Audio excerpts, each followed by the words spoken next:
Hi students, how are you all?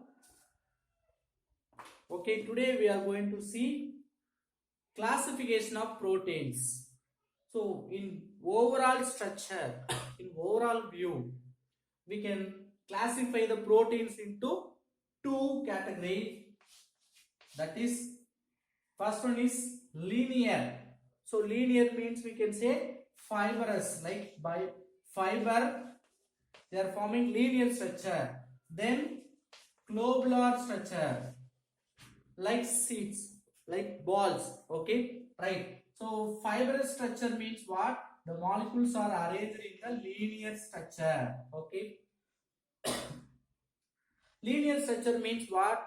They are, the amino acids are connected one by one. Okay, in a long chain, right? So they are may connected with the interaction. What are the interaction? It may have disulfide interaction or hydrogen bond. Because of this interaction, one amino acid or one protein combined together, it forming linear structure. That linear structure only called fibrous. What are the example for fibrous proteins? That is nothing but keratin and also collagen. These are the two examples for fibrous structure of protein. Then globular. Globular means what? The amino acids are forming like spherical shape. So spherical shape, like ball shape, right? They also having some interaction between the amino acids. Because of that, producing spherical shape, right? So for this, what is the example? Myoglobin, where it is used myoglobin, which is present in the cells to take up the oxygen from the hemoglobin. Okay, right. So if you see the structure, it is easy to understand. Fibrous structure means which forming like fiber, like line structure. Globular structure means like they are forming spherical shape structure. Okay, they are folded with a spherical shape. Next we are going to study about the four different level structure of protein. What even level structure? That means we are not confirming this separate structure like that. For different structure, so one by one we are seeing as a different levels of protein structure. Structure of proteins.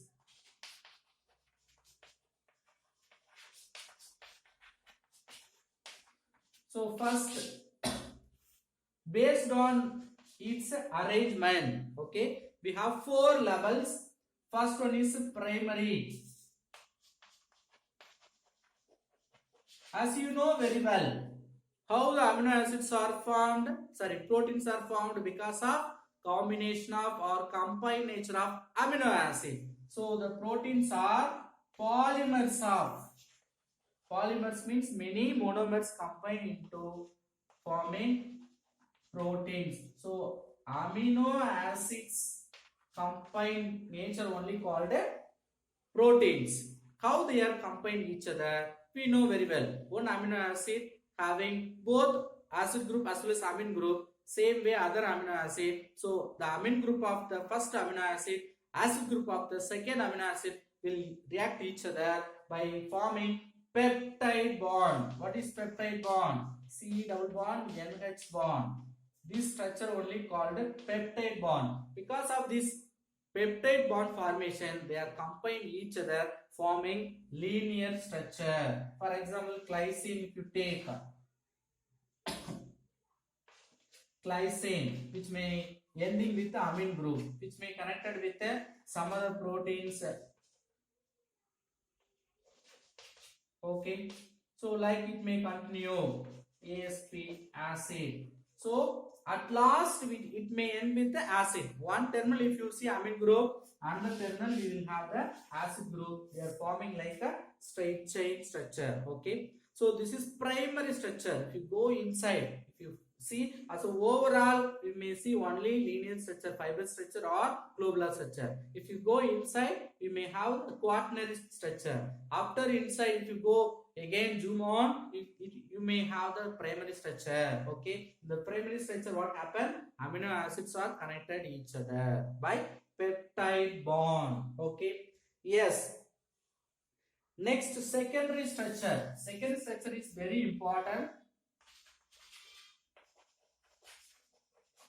Secondary structure further classified into alpha helix, beta strands.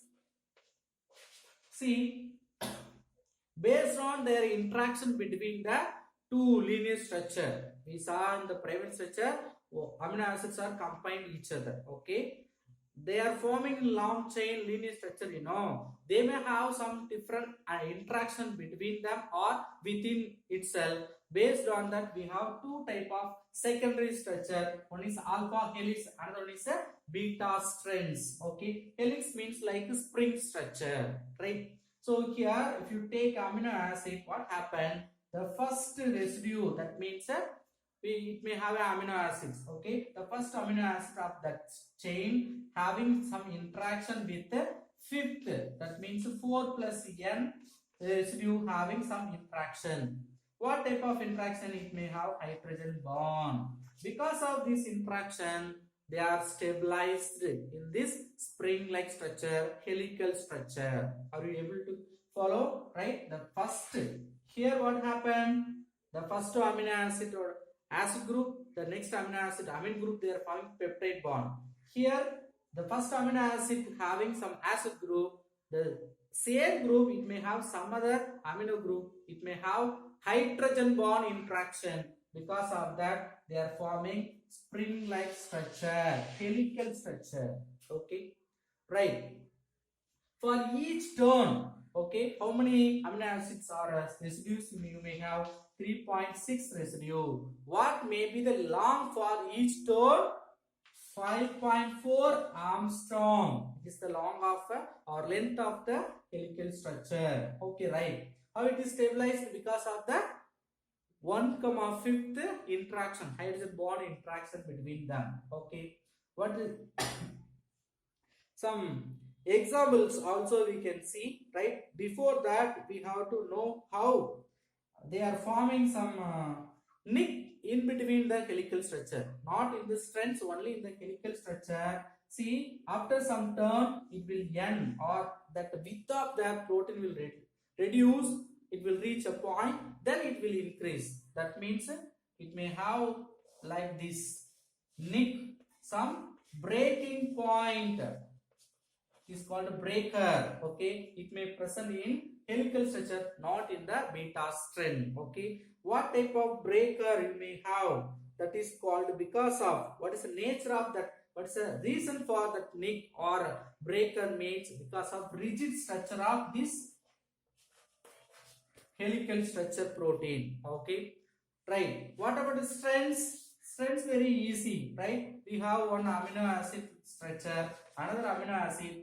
In between the amino acid, they are forming hydrogen bond.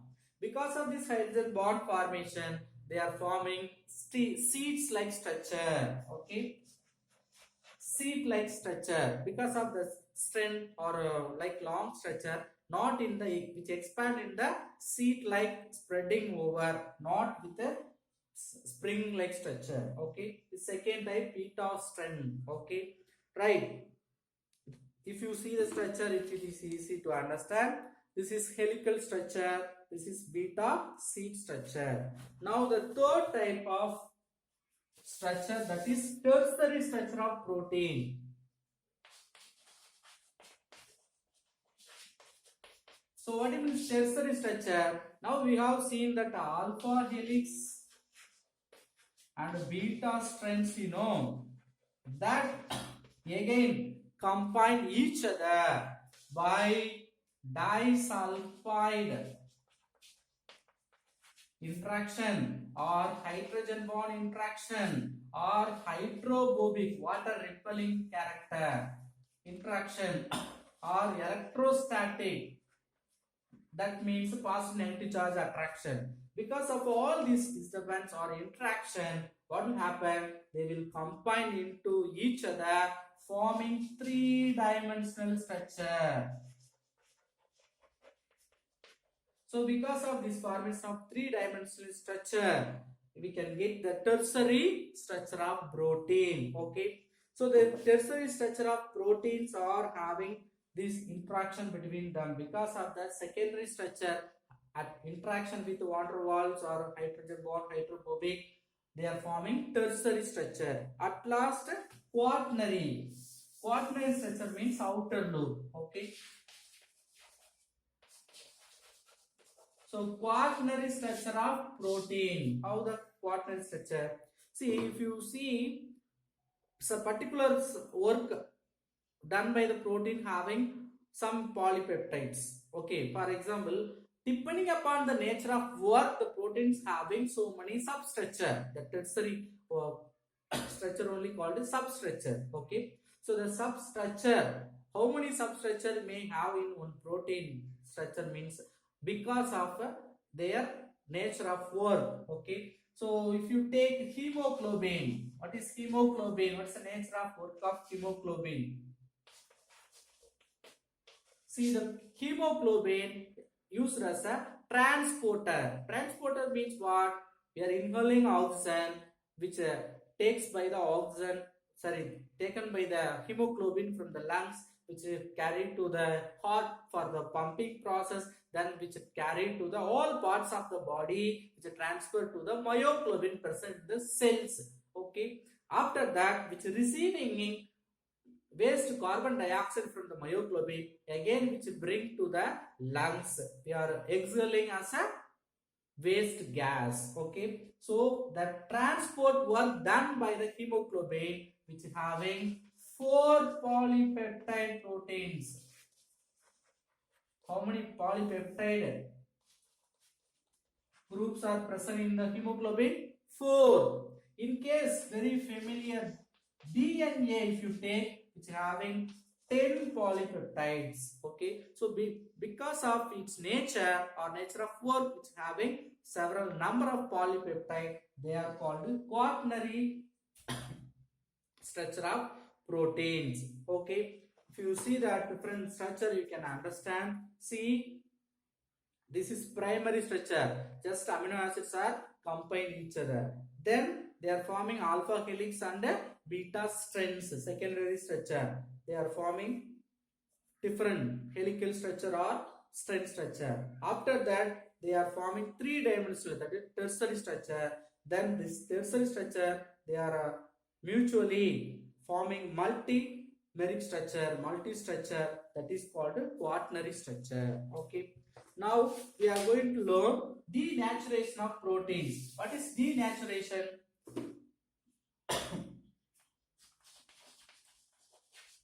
See, because of some reaction, some chemicals, it may lose its original function. Proteins may lose its original function. That is called denaturation. For example, okay, well-known example we can take egg. Okay, see, if you take unboiled egg, it is in liquid state. Okay, we know that egg having more content proteins. Okay, present more content. Okay, if you boil, it will get solid egg, right? Now, if you see the proteins function which lost, okay, so that's why we will say, right? Eggs we cannot eat without boiling. Okay, for example, I'm saying, okay, many things you should not heat for high temperature. Okay, so because of certain reactions, high temperature or because of chemicals like urea or some other chemicals, okay, or because of some interaction, ionic strength, positive negative attraction, okay, or it may have another one, pH level change, difference in the pH. By using all these disturbance, we can denature the proteins. Okay, it may lose its function. That is called denaturation. Okay, it is possible to get it back to its original function. Not possible for all proteins, but it is possible for certain proteins by using enzyme like protein, that is chaperones. Chaperones. like enzymes used to retain their original functions of protein. Okay, now uses of or importance of proteins we are going to see. See, first thing, as you know very well, which is used as a catalyst for many biochemical reaction. What is biochemical reaction? Many chemical reaction takes place in our human body itself because of the proteins. Okay, next we can say backbone of all the structure of living things because of two proteins, keratin and collagen. These are the proteins used as a backbone to the structure of all the compounds. Okay, then see, we know many drugs. Okay, right? So nature itself, we have the drug in our body, that means antibiotic or antibodies we have, that is nothing but proteins. Okay, then we know many messengers. Okay, but these proteins are also transporting feelings. Suppose if you bite with any thorn, what will happen? That pain you have to transfer from that part of the body to our brain, we have to see that part. So that is also messenger, that message may transport. As usual, very known transport work done by the hemoglobin and the collagens. The last one, we can extract that iron like metals from the by using the proteins. Okay, thank you.